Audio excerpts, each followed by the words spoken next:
Артузо үзүүлж байна.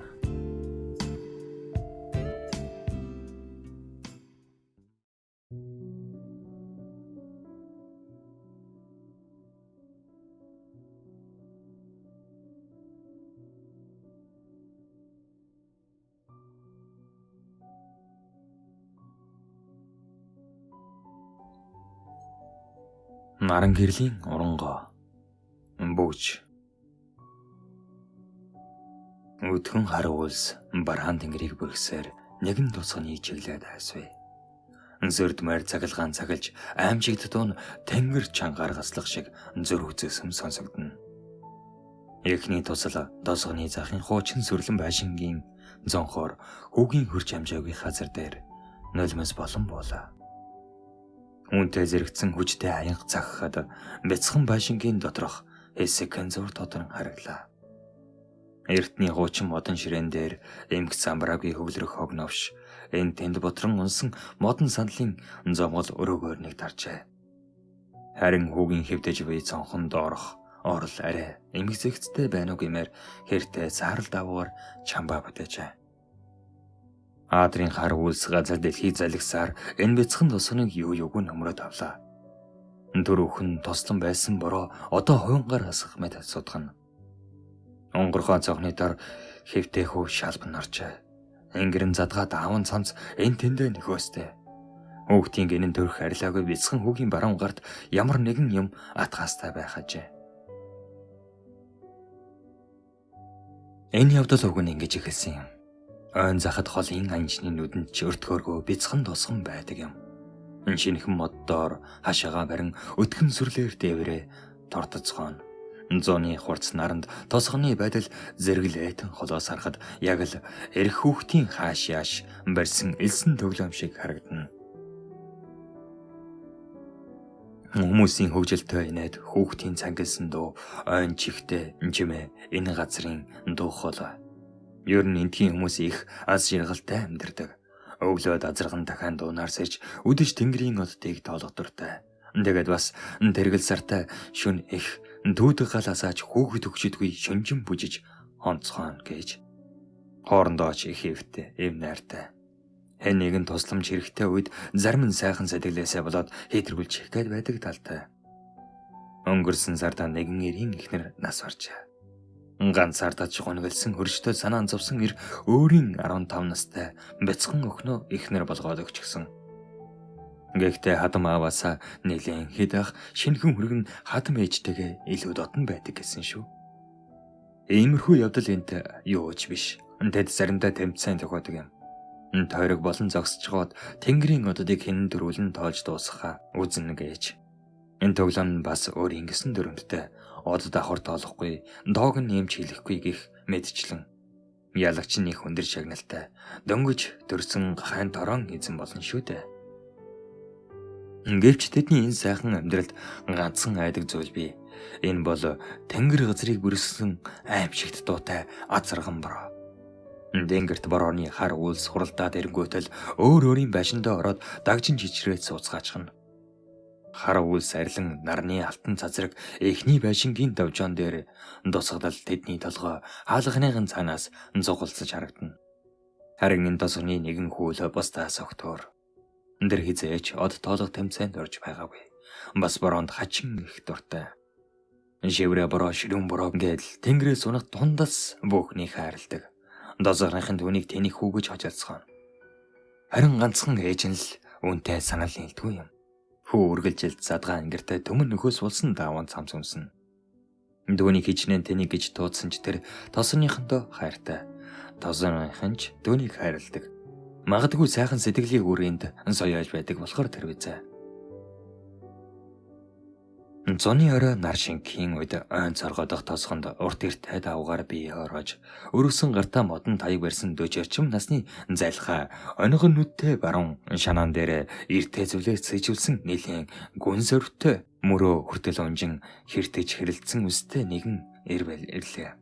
Дэрэр модон таяга хааш яаш тулан догонцоор хүн рүү харан хуурамч нэмсгэлэл аимшигтай нүрэндээ тодруулсаар явна.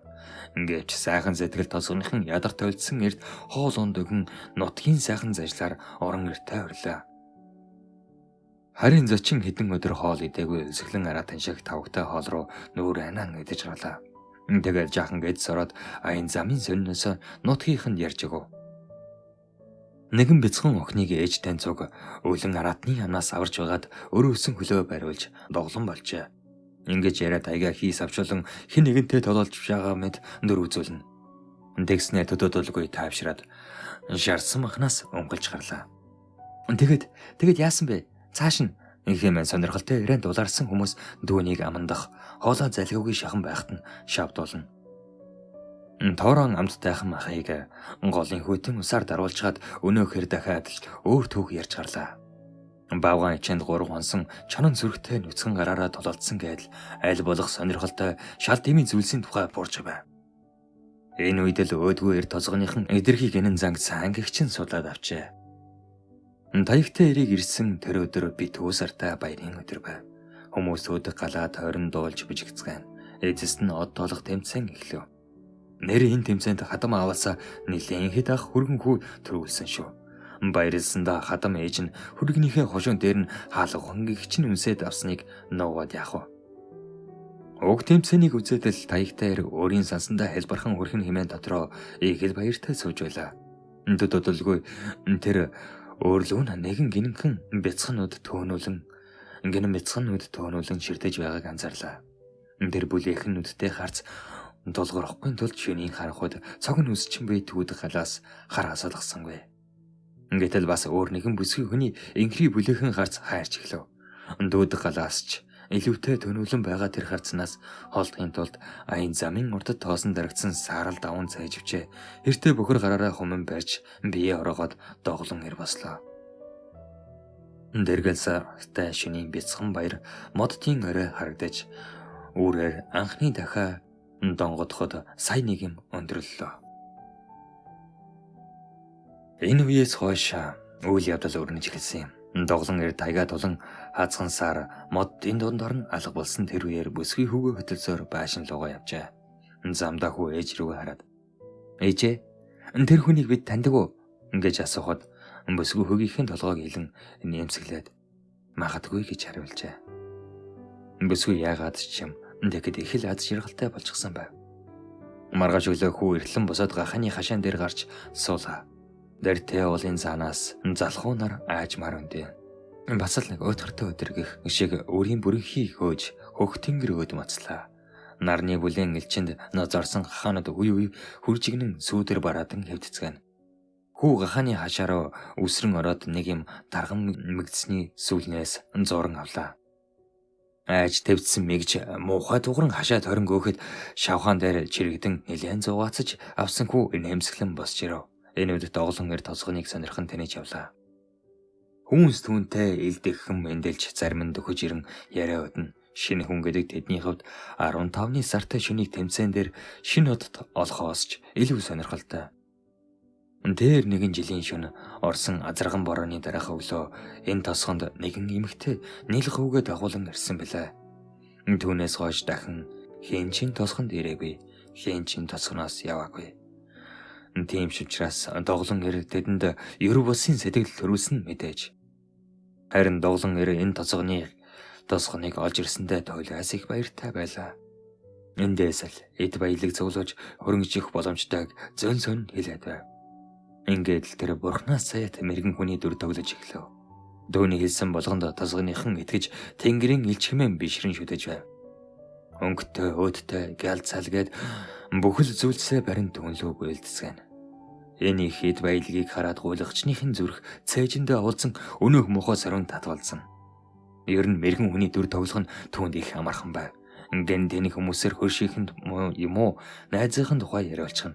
Тэгээд мэдсэн зүйлээ сүржигнэн ярьж ихэхэд өнөөхөн өвдөд орон сөвдөд унана. Нэгэн удаа малын сарвчинд нөхрөө өөр бүсгүйтэй байхыг харсан эхнэр доглон ирж хомдолсон сэтгэлээ уудалсан билээ. Харин энэ боломжийг хазгаар хачин сайхан ашиглаад авсан шүү. Өнөөхрийн бүх булхайг дэлгэнэ гэж сүрдүүлээд эцгийнх нь өвлөлөн үлдээсэн алтан толгойтой шүрэн хаансыг нь амархан гिचэн салгаад авчихжээ. Гэвч доглон гэрийн шунлыг бяцхан хүүгийн эрхийн хуруундаа зөөсөн улаан алмаазан шигтгэхтэй бөгжил хамгаас хөдөлгөөд байв.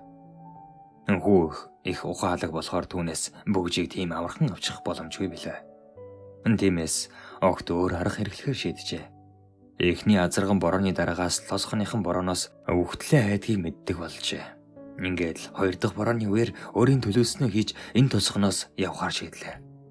Тэнгэр буурханч түүнд тусалж эхний борооноос хойш хэд хоногийн дараа дахин ширүүн борооны хар үлдэртэй холоос газар дэлхийг харанхуйд 30 аажмаар наашаасаар айсвэ. Тосгоныхон хийж байсан ажлаа орхин гэр-гэрийн зүг хумгийг хүллээ. Тэгэл бяцхан дэн асаагаад бие биенээ дэврэн сууцгаав. Доглон ирч энэ сайхан боломжийг алдахгүй тулд хазгар хөлөөж үл азааран хурдан алгасаар хамаг юмаа цуглуулж аваад тосгоны захад багчиж гэн байшин руу явлаа. Бараан үлс түүнтэй уралдах мэт аимшигтай цаглаган гэл болон улам төгсөөр байв. Үлсийг хиламхийн хараад доглон ир байшин гитарн үүдэнд нь очлоо. Өнөөх цөөлөн нүдэд бүсгийн үүдэндээ суун цааш харан ямар нэг юм хийж байв. Хазгаар юуч бодсонгүй газар твдэх урт бүдүүн модыг авч бүсгийн толгоор руу цохиж орхилоо. Нафт хэсгийн унсан бүсгийн амнаас нь ямар ч аваа гарсангүй. Бүсгийг цогсон модоо таяггүй гартаа атхан байшин голгон орвол бяцхан хүү онгорхой цонхны доорх орон дээр сун азарган борооны бараан үлсийг ажиглана. Тэгснэ дөнлөө эргэн хараад та борооноос айдгүй хэмээн аяархан асуулаа. Хазгараар юу ч хэлсэнгүй. Дөнлөө жоохон төгсөөрл байв. Хүү дахин үлс рүү харсан чигээрээ ярьж эхлэв. Хүмүүс мэдхгүй зүйлээсээ их айдаг. Харин би мэддэг юм хайрладаг. Та үнийг мэдэх үү? Ингээд доглон ир гардах модоо ширээн дээр жоохон тавиад хүүгийн хажууд ирлээ. Нэгтэл өнөөх шунал нь хүүгийн эрхээ уранд гялалзан харагдав. Энэ мөчөд тэр өөрийн ирэхгүй тайга хаян бяцхан хүүгийн амийг хоёр гараараа таглан сайжиндээ наалаа. Хүүгийн түнээгөө би хэд татуулзаад сулран унлаа. Орон дээр амьгий болон унсан гарынх нь эрхээ хурууноос өнөөх бүгжийг модлон авах тэр үед ард нь хэн нэгний хүнд амьсгаа сонсогдов. Хүүчин гэж мөлхөж орж ирсэн бүсгүй сүүлийн амьсгалаа авлаа. Энэ дуутай зэрэгцэн шунлыг нь өдөөгд байсан өнөөх бүгж гинэт түнд танил санагдав. Аянганы нүргэн яг л түүний толгой дээр буугаад ирэх шиг болов.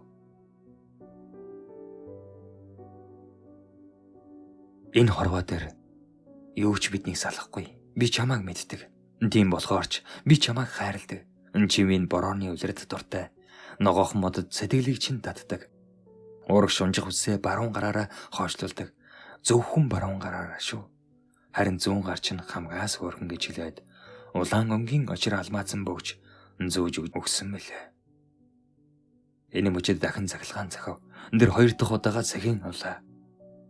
Их нэртэй бэлгэлсэн ээжийнх нь очир алмаазан бөгжийг авахын тулд тэдний 3 хоног дагсан дээрэмчдээс арай гэж зогтон нэгэн ойн захад гарч ирлээ. Дөнгөж нэг ойтой хүн аян замын уртад хүн дээр өвдөн цааш явахын аргагүй болжээ. Тэгтэл тэдний аз болж ойн захад байх бяцхан тосгонтой таарчээ. Тэр тосгонд эхнэрхүү хоёроо үлдэн мөрөө балахын тулд ганцаар цааш явцснаа. Тэдэнд баригдан тамлуулан сорвтой болсноо. Эхнэрхүү хоёроо хаан энэ тэндгүй эрен бидэрч хижнэн зовсноо. Одоо ийм байдалд орсноо бодогдоосон цээжин дэлбэрхнүү гэлтэй өвдөн.